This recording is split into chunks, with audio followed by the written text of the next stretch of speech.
Just wanted to start a few moments early.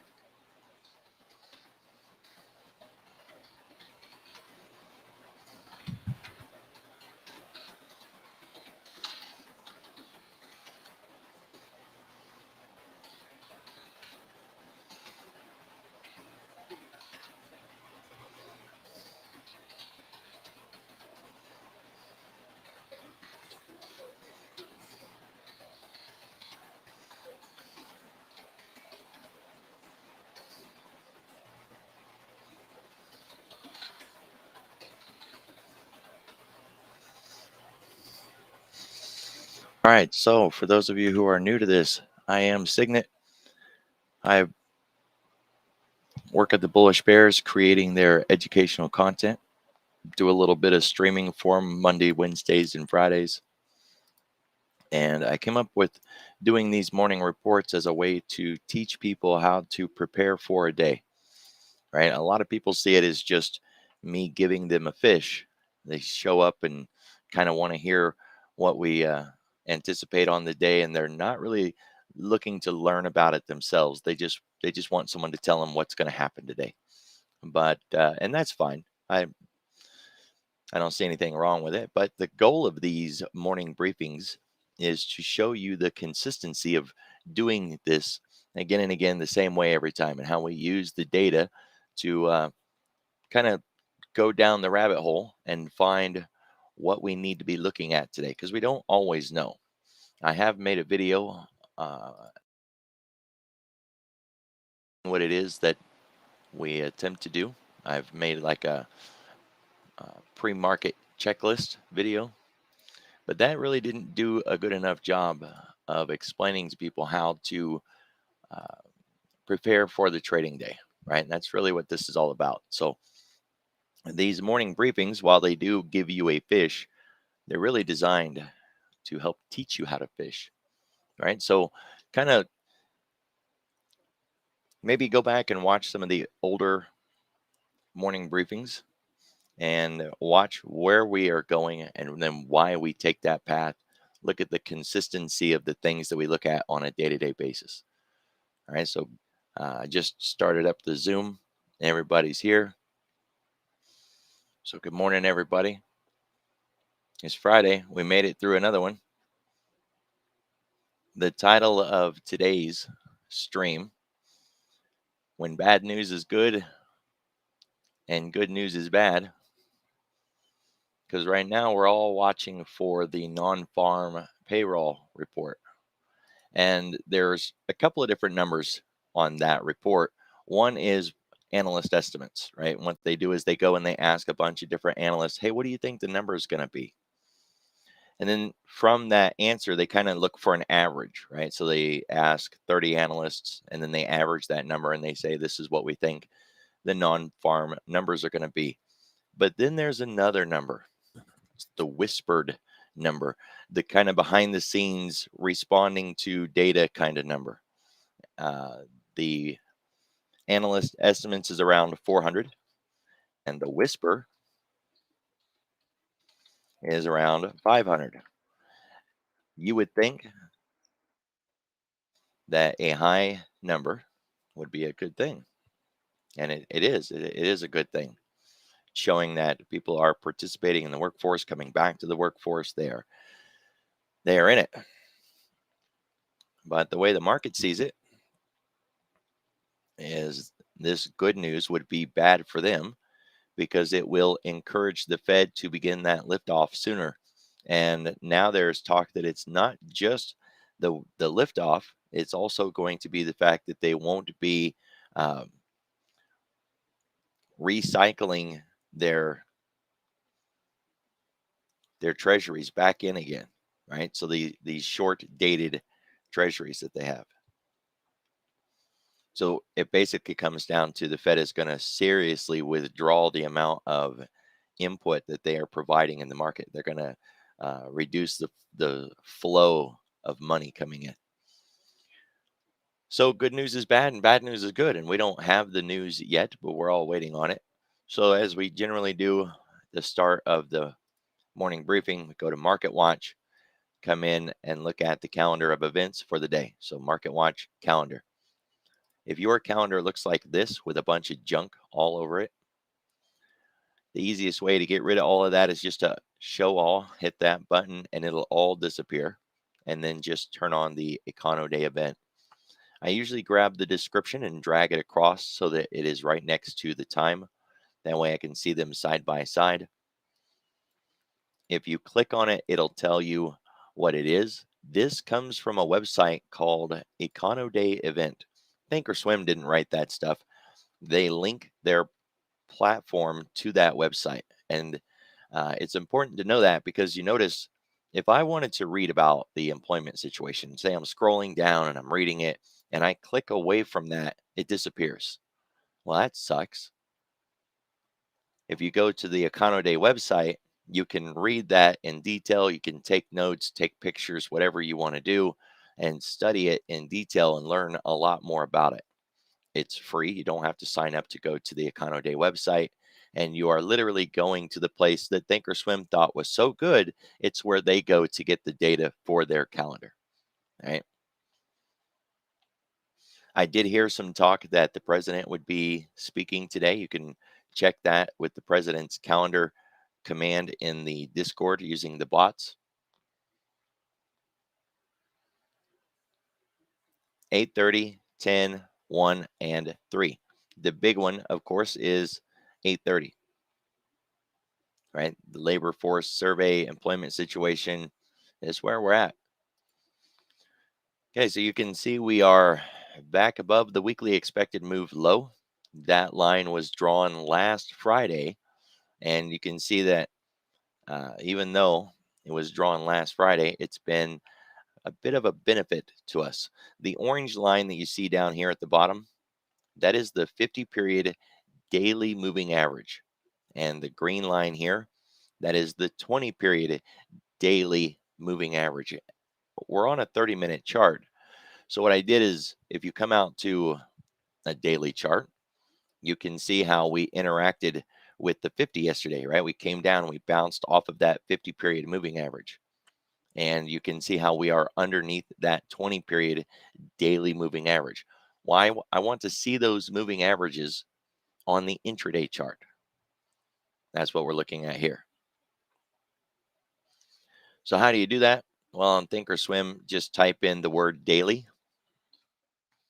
And there is one called the daily SMA.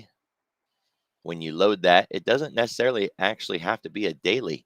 You can make it a weekly, an hourly, whatever it is that you want. It's a multiple time frame indicator, kind of based on the logic of TrendSpider, how TrendSpider will allow you to look at multiple time frames using a single indicator. It's pretty cool. When I got into coding on Thinkorswim, recreating TrendSpider's products on Thinkorswim was my first goal. That's actually what I targeted. So right now we're in the pinch, right? We're under the 20, we're above the 50. We're winding up more and more and more energy. And energy is an odd word to use when we're talking about markets. There is an indicator out there called the Fractal RSI or the RSI Laguerre. Either one of those would work. This is a tool that was based on the choppiness index, some old school logic. Somebody took it, recreated it, added a 2-period RSI with a smoothing factor, and you know, get all the nerd speak out of the way. It basically magnetizes across the top when we're bullish, and it magnetizes across the bottom when we're bearish. And any travel through the middle of that black line, that's just moving from one side to the other. This has very distinct patterns for setups, triggers, trade opportunities. There's like a J hook with high gamma. There's all these different setups that go to this thing. But that orange line in there is the gamma line. The gamma line is very similar to like a fuel gauge. When it's sitting at 60 or above 60, it shows that the market you are looking at has a lot of energy. I bring this up because when a market moves, we didn't always know when that market was making a move, if it was moving to generate energy or if it was moving with energy behind it. Think of the difference between throwing a ball to somebody, you put energy behind it and you threw the ball. That ball dissipates with energy, and if the person doesn't catch it, it hits the ground because it runs out of energy. It burned the energy that you put behind it in that move. Take a ball and drop it off of a very tall building. It will pick up more speed. It will pick up energy in the move, right? It is not losing energy, it's getting more energy.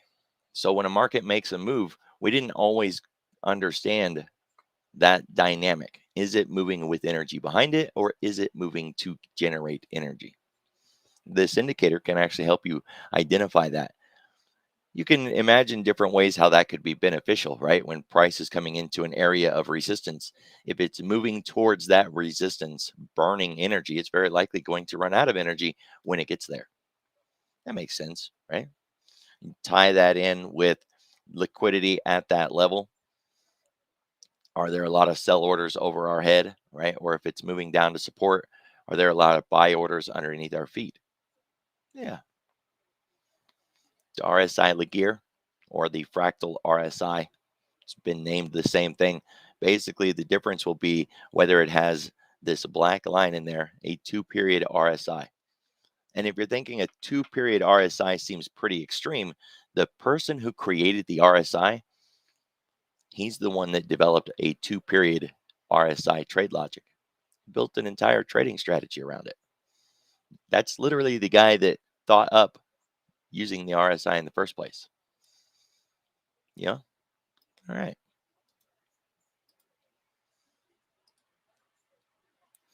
So for today, it is all going to come down to the economic news that's coming out today. No amount of technical analysis in the world is going to uh, give us any kind of heads up on where this market is going. It looks like we're in a bear pennant situation. If we have a failed bear pennant, then we're going to be expecting reciprocation back up to the previous levels, right? Meaning we're coming back up here. It will eventually form a cup. Whether we get a cup and handle or just a cup doesn't really uh, matter at the moment, right? It would just be that would present as a failed flag or a failed pennant. So if the economic news that comes out this morning is deemed positive by the market, then we're going to be expecting that failed flag and a strong reciprocation play back through this level. There's not a lot of volume nodes there. If we were to turn on a volume profile, it would be very shallow in that area, right? So we're very likely to be able to reciprocate through that very quickly. If the news comes out this morning that the market does not like, then we're going to look to retest that 50. First bounce touch will be in effect and then break lower than that.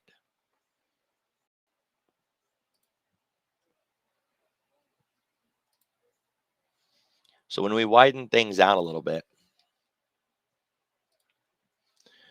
you can see that trend of the 50 that we've been talking about. If we happen to break underneath that 50, the question becomes, well, where are we going? A good, clean, bearish move on the day is a nice 1% move. So we can just take and drag our marker down 1% and just kind of ask that question, where does a 1% move get us? 46.47. Okay, I mean that's not too bad. It even lines up with a little bit of structure back here. Okay. That would be a normal, typical average down move, right? Nothing extreme. If we start to get a little rowdy, we could just add another 1%. What would that look like? 4,600. If we were to go a 2% move today, it would not be subtle. It would not be soft, right? It'd be fireworks and firecrackers. We would be lit up with a tape in a magnitude that looks very similar to what happened the other day, right? If you go back and look at the tape, look at the scope and the speed of this move, you'll know exactly what I'm talking about. You can still study this if you're on Thinkorswim, looking at it on a tick. You only have 5 days to do that before the tick chart is gone, right? You can only go back 5 days on the tick chart. If you want to go back beyond that, then you'd have to turn on the on-demand, and on-demand sucks. Nobody wants to use that. So that's our two targets to the downside. And the target to the upside would be really just back up to the open of the other day, right? And that, I mean, I get it. It's a long ways away because we fell a long way to get there, to get to where we are, right? So we'll call it a 2% move, even though it's a little shy of that. Um, I really don't expect the news that we get today to be positive. And at the very least, I think what we could hope for is news that is a little confusing, right? Because right now they've got a very clear line in the sand. If this, then that, right? Well, sometimes when the numbers come out, they're not so clear cut. There's a lot of gray area. And when that happens, they have to sit back and wait for the analysts, right? So they call the nerds and say, "Okay, guys, this is the data. What are we supposed to do with it?"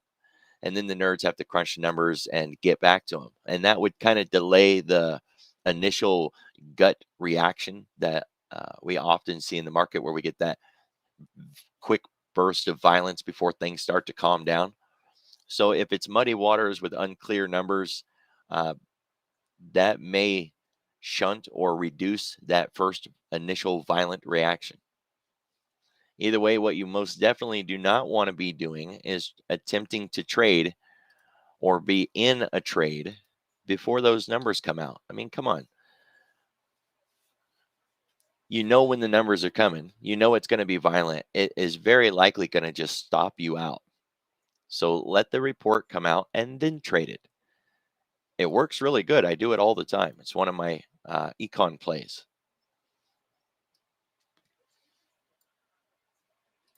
Just like that. Econ report breakout. In on the breakout as it was reporting, out right there.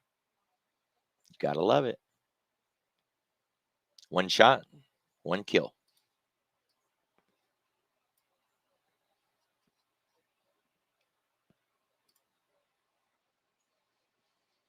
All right, so that covers the ES. Keep in mind the cog lines are in play on the ES as well, right? So on the cog lines, you have the 11s.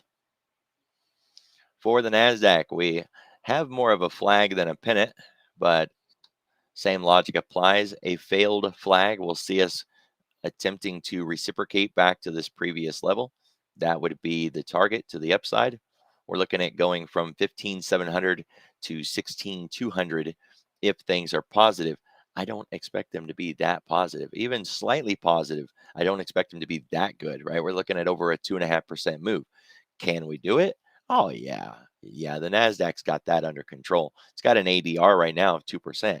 We can make that move. Even though we have an ADR of 2%, you got to realize 12 hours of the day are already gone, right? So can we make it? Yeah, but you're talking about a 2% move with less than 12 hours to go. I mean, we can do it, but it would be, we would be lit up. Tick, trend, AD, market breadth, UVOL, DVOL, advanced decline line, everything would be just pegging green. It would not be subtle. It would not be soft. It would just rip. So we can do it, and you'll know it. When it comes to those two lines that we were talking about earlier, orange and green, that's the 50 period and the 20 period daily moving average. And you can see that we are underneath them. Now, historically speaking, if you get into like, old school technical analysis, if we're under the 50, then we're in an unhealthy market. And if we're under the 20, then we're in a unhealthy market with some near-term weakness and a little bit of momentum in it, right? And you can see the trend here is to the downside. We are literally trending lower.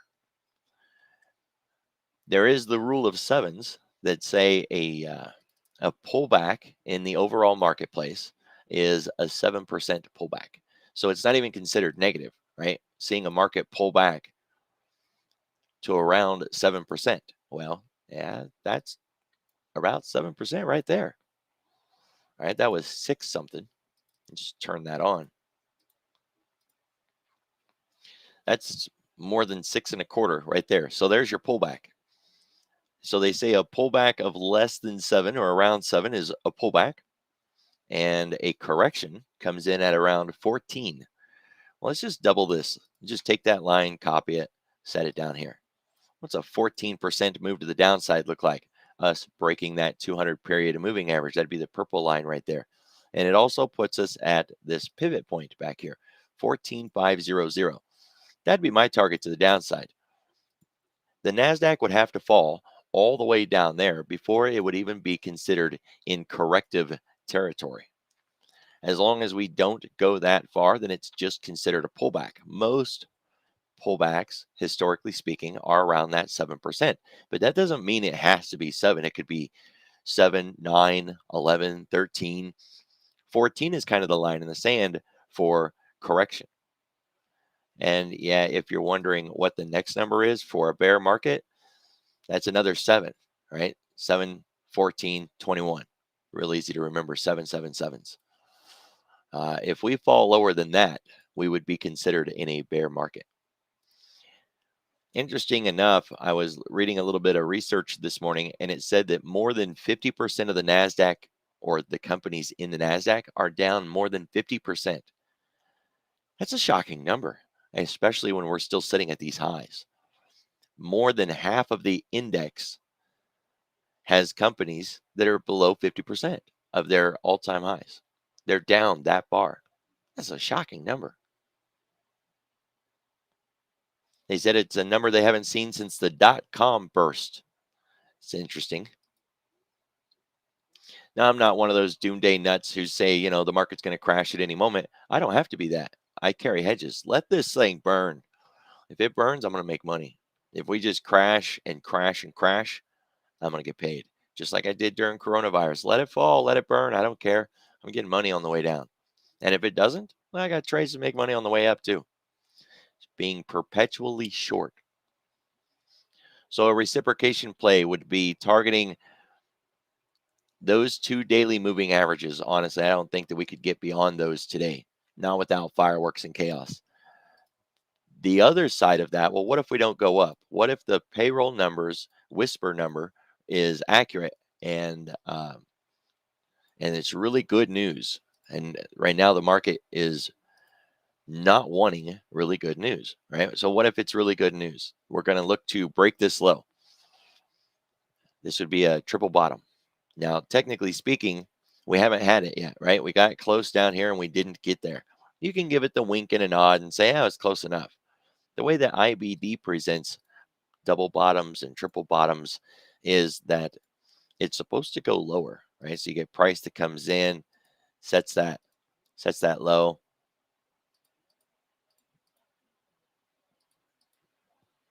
Price revisits, it's supposed to go lower than the previous low, right? That's what it's supposed to do. And the same thing would apply if it is going to have a third test, right? If it's going to have another bottom, a double bottom, it should go lower than at least the first low, maybe even the second low. Now, that's not my theory. That's IBD. That's Investors Business Daily. So we're presented with, that triple bottom. And what we're going to do with it. First touch bounce comes to mind. You can always get that trade on.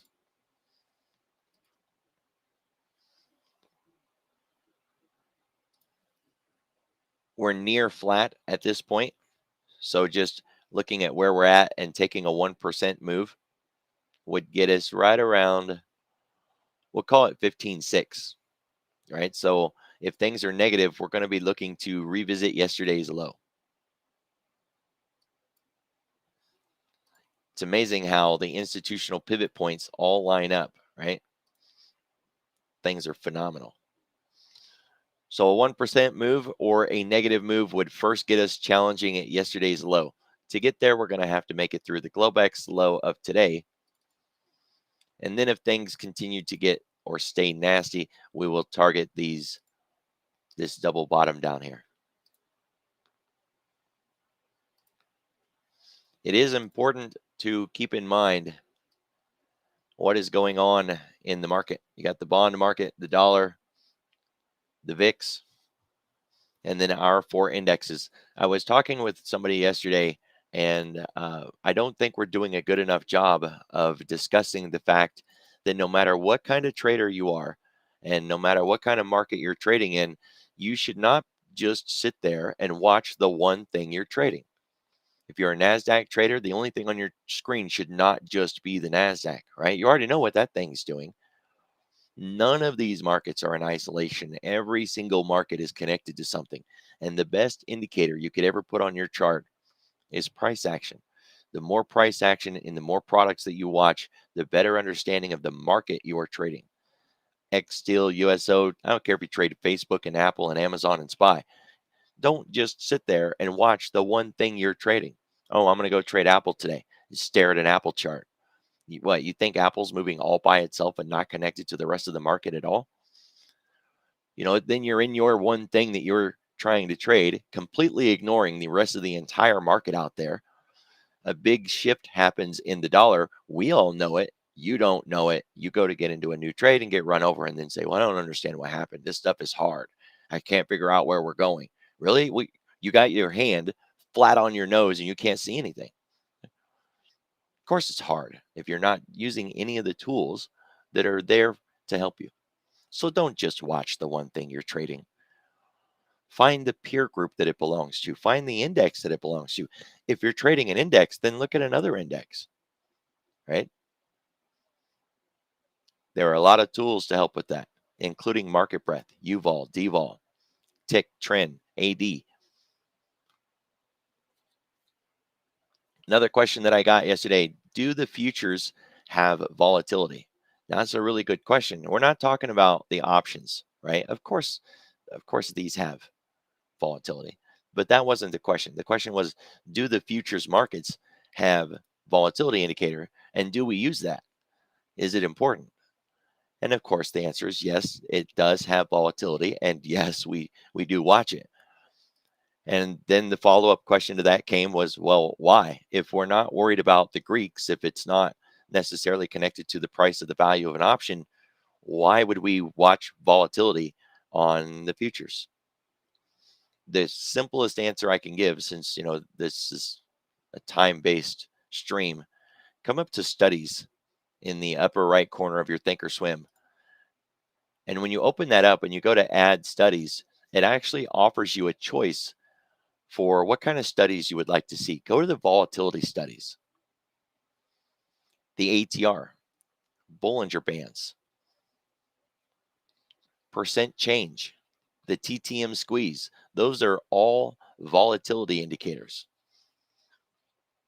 So why would we want to gauge or use or even look at volatility in the futures? Because we may want to use one of these tools. Of course, it also comes down to scaling and position size. You can gauge the depth and scope and size of a candle by quantifying it with volatility. In a more volatile market, you want to increase your targets. You want to widen your stops, and you want to decrease your position size. It makes sense, right? The scope and breadth of the movement is going to be bigger. You're very likely going to have to back away using a bigger stop just so you don't get stopped out. And since you're using a bigger stop, you want to decrease how many contracts you're using so that you're still risking about the same amount of money as you normally would with that smaller stop and more contracts. It allows you to keep uniform in your risk exposure. And the clearest view of what volatility looks like, look at the size of these candles back here.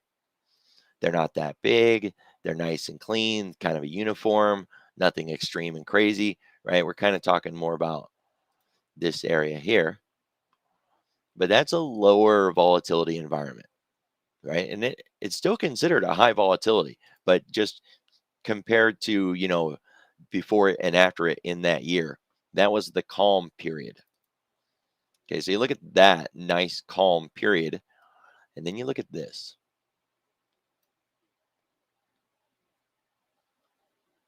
And look at the size of these days, the size of these candles, and the extremes and the wicks on each end. This is what volatility looks like. Atkins, you're a little late to the game. Why is bad good? The Fed wants to lift off sooner rather than later, and the scope and breadth of their liftoff is going to be based on the numbers that come out today. So if those numbers are really good, they're going to lift off sooner and stronger than if the numbers are bad, which is going to make them pause, hesitate, delay, and maybe not lift off as soon. So if really good numbers come out today, it reinforces the Fed's opinion that they need to get their butt in gear. And if the numbers are bad, it's going to make them second guess, back away, and ponder more on whether or not they should or should not begin the liftoff in March. That's a fair and accurate summary. You see right here where it says you got questions? Come on into the Discord and ask, because this stream only lasts 30 minutes normally. And every day it seems like it's getting a little bit longer because I'm spending more and more time answering questions. And as I started to mention at the front of all of this, I don't do this to give you a fish. I do this to teach you how to fish. This stream is presented every single morning to show you how to do a morning briefing. And if you have questions, come into the Discord. I will gladly, happily answer those questions after this stream is done. Sectors for today. Energy, again, not much of a surprise. Finance is a little weaker coming in behind that. Keep in mind that the bonds and the dollar are a really big deal. Qs and tech trying to come back. There is a serious capital rotation coming in the market right now.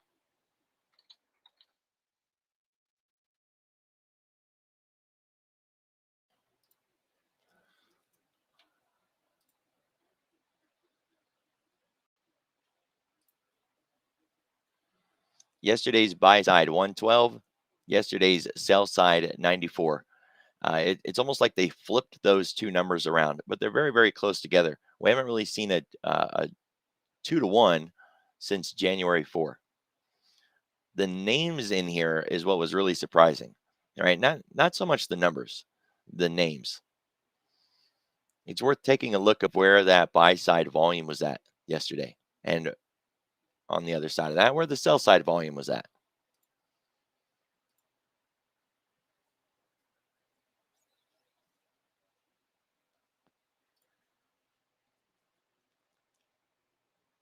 We were talking a little bit about mean reversion, linear regression, dot plot stats.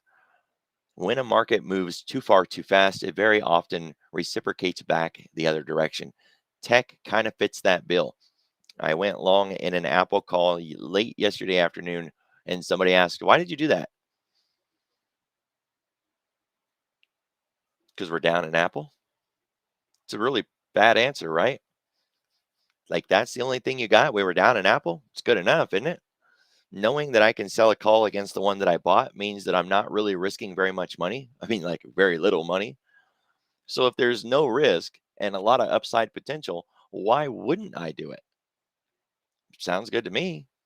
The worst that's going to happen is I got to sell a call in front of the call that I bought, meaning I just won't make money, but I'm not going to really lose any money. So that's a win-win, and do that. Good question, though. You always want to know why we're sending out the alerts that we send. Makes perfect sense. You can see how everything's starting to shift around. These watch lists are waking up. It's because we just crossed the 8 in the morning mark. The dollar opens at 8, the bonds open at 8.20. This market is starting to wake up. Couple of sectors that do not show up in the old school S&P sectors list, the EV market. What is the EV market doing this morning? And it's looking really good. You're looking for a follow through and a follow up in that area. Another one that doesn't really fit into it is crypto. As I've said before, my crypto list is not a list of crypto names. It's a list of companies that are connected to crypto in some way. A lot of it is either because they own a lot of crypto, or they're in this list because they are in the blockchain side of it.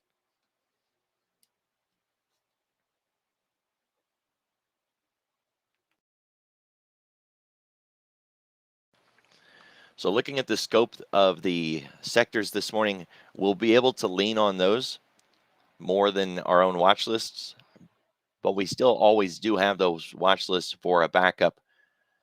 Remember, when you're looking at the weekly options list, it's not just one or two names that are in there. It's where those names come from, what sector, what industry, what sub-industry. I noticed a lot of names yesterday that were making some wow moves were IPO names and some retail names. Stitch Fix, Dollar General, Dollar Tree, right? So when you got a name on the list, follow it back, check its peer group, see what else is moving in that industry, sector, subsector, sub-industry. That capital rotation that's coming in is going to be directly connected to the econ numbers. Everything is going to hinge on that. So if the econ numbers come out bad and crush our sectors, then we're going to back away from using those sectors and we'll lean on the weekly options watch list.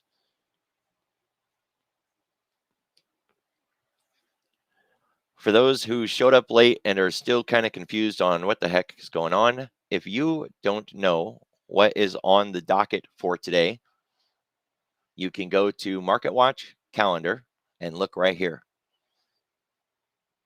And if that doesn't do it, you can go to fxstreet.com, and without even signing in, you can just go to the calendar and look at the economic events on the agenda that way.